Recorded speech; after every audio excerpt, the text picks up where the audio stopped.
This episode of Inside the Architect and Designer Awards is sponsored by Design in Detail.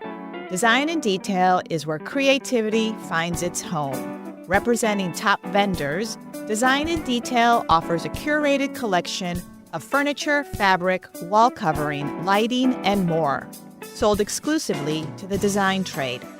For more than a decade, Design in Detail has been the premier destination for designers seeking fresh, distinctive pieces and superior service. Visit the showroom in Maplewood and let your creativity flourish, or visit designindetailstl.com.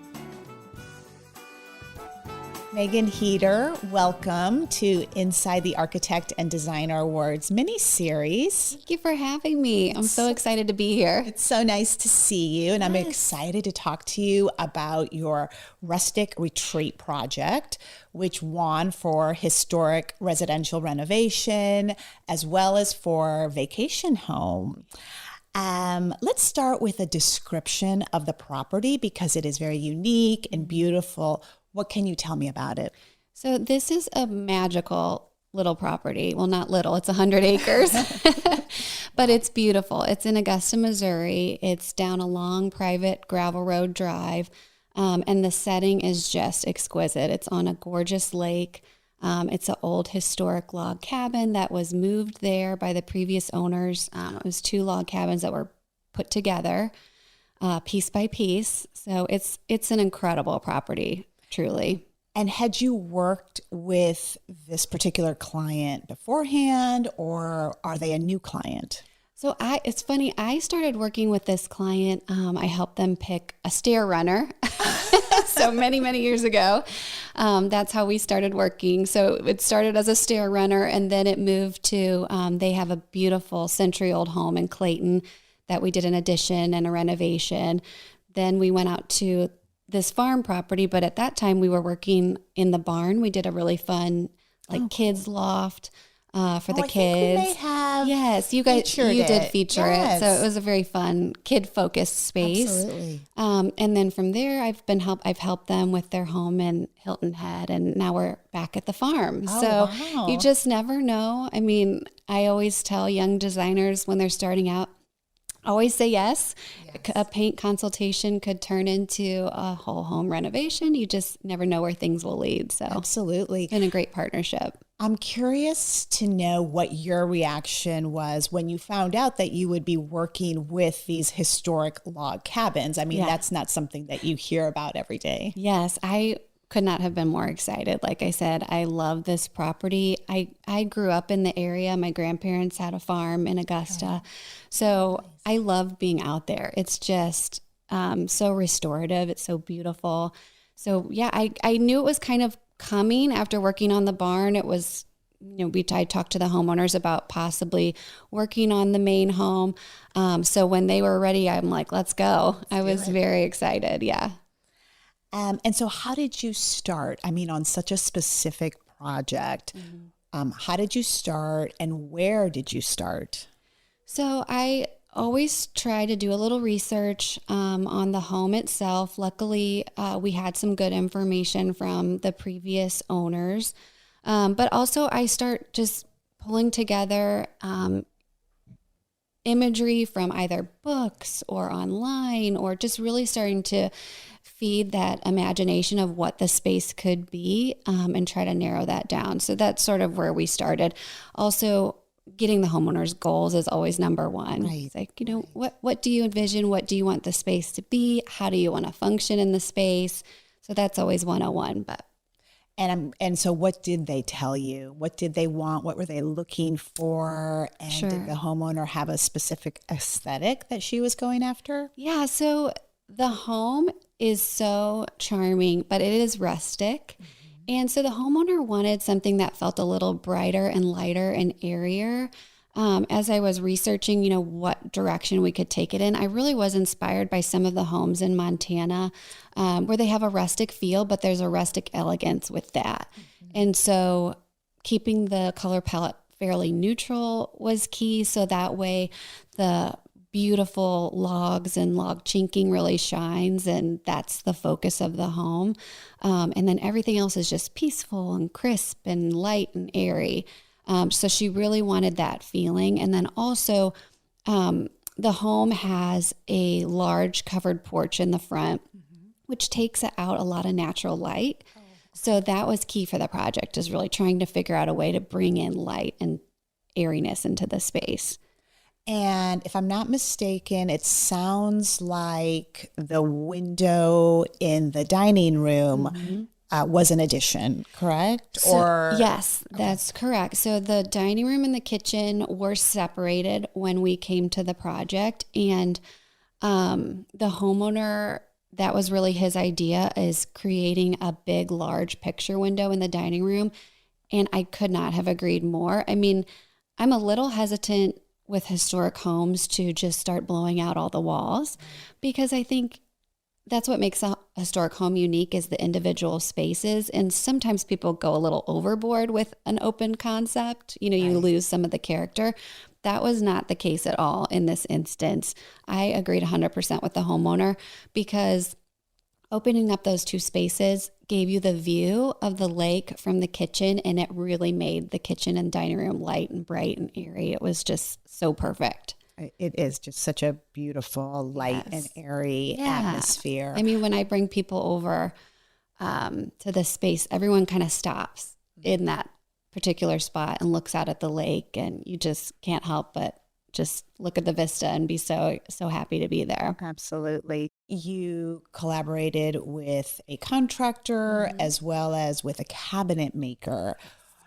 Take us inside some of those meetings. Sure. Obviously, you know, 3 creative minds. Right. How does that work?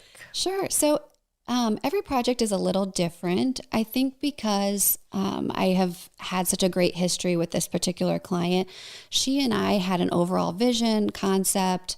We had specified materials, and we had sort of those elevation drawings mapped out and in place. Okay. But when you bring on your team, they just make those ideas come to life and perfect them seamlessly. Caroline is an expert at cabinetry and laying out kitchens, and she also has a great design skill set, and provides great ideas too. So, for example, in the wet bar, she had a great idea to take the backsplash and make it more of like a molded wood.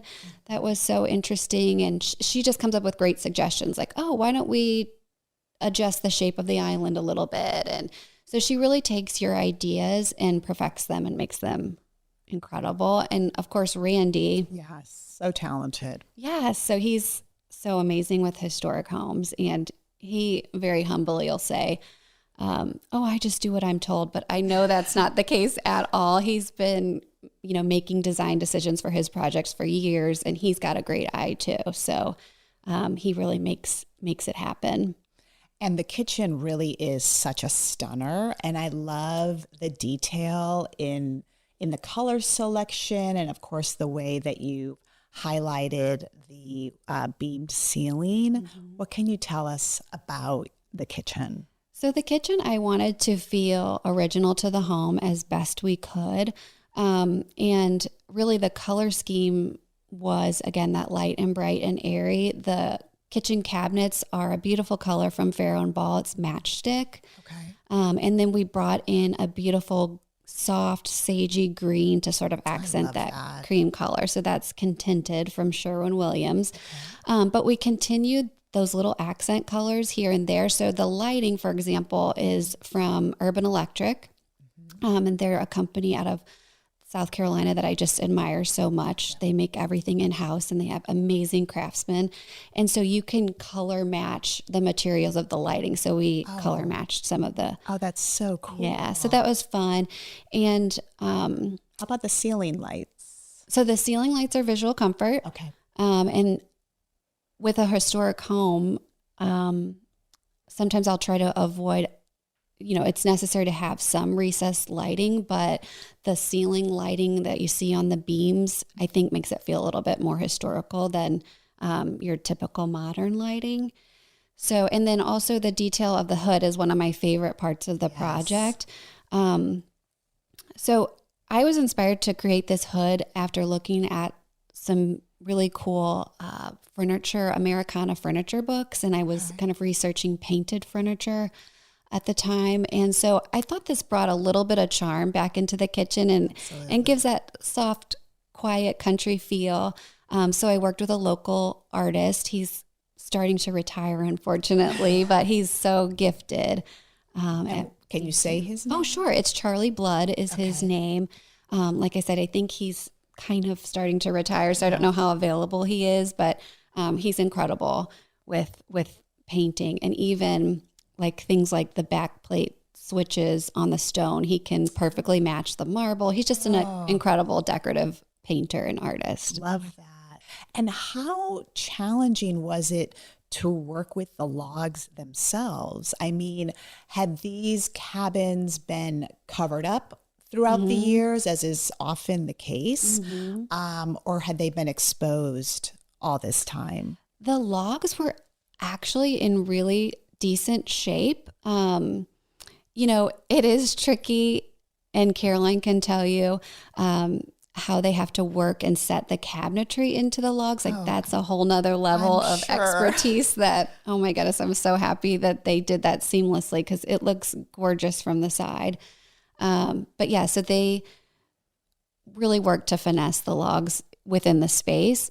But yeah, the logs were in amazing shape, and you can see what I love about them is that you can see the hand-hewn nature of the logs. Yes. So each axe mark you can see in a row. And, you know, people today will take a beam and try to make it feel historic, and they'll just like chop at it. But what you can tell from the real deal is how methodical those craftsmen were. And you see like the meticulous lines right in a row where they've cut up the logs. It's pretty incredible. I mean, it is. I can get a little nerdy about it, but that's okay. I think it's so amazing to see history in life like that with some of these projects. And I love the contrast with this very soft, as you said, light and airy furniture selection that you made. Let's talk a little bit about the fabrics and how you sourced them, and you know the feel that you were going for with the combination of patterns. Sure. So just because you do neutral, it doesn't have to be boring. And you're right. I think this neutral palette perfectly contrasts to the rustic nature of the home, and it makes it feel a little bit more elevated and elegant, essentially. But if I'm working with a neutral color palette, it's so key to make sure you've got some pattern, you've got some texture, that the scales are a little different, so it's more layered and interesting throughout the space. But I was really inspired by nature, so I found a really sweet embroidered Colfax and Fowler pillow print that had some really cute little foxes embroidered on there. The Sanderson fabrics have some beautiful leaf pattern embroidery. So try to keep it interesting and still celebrate the space that you're in. What was your biggest challenge? Well, it's always a challenge to work with an older home, always. Of course, yes. But I really rely on Randy and his team to make it happen. So I mentioned the lighting. We did need to add some recessed lighting into the primary space. And with that, because of the exposed ceiling, that was not an easy thing to figure out. And even taking the wall down from the kitchen to the dining room, that was not an easy structural thing to figure out, but they're just experts at it, and they definitely have a can-do attitude. You know, we'll figure it out and we'll make it work, and they just do, which is great. Yeah, you always need those people on your team, right? For sure, sure. I'd much rather have we're going to figure it out type contractor. Yes. And what did you incorporate any antiques or vintage wares into the design of the home?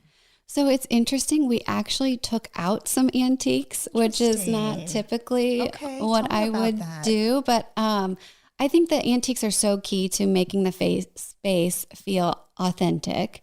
But in this case, We wanted to take a more rustic, historic feel of the home and make it feel a little bit more polished and contemporary.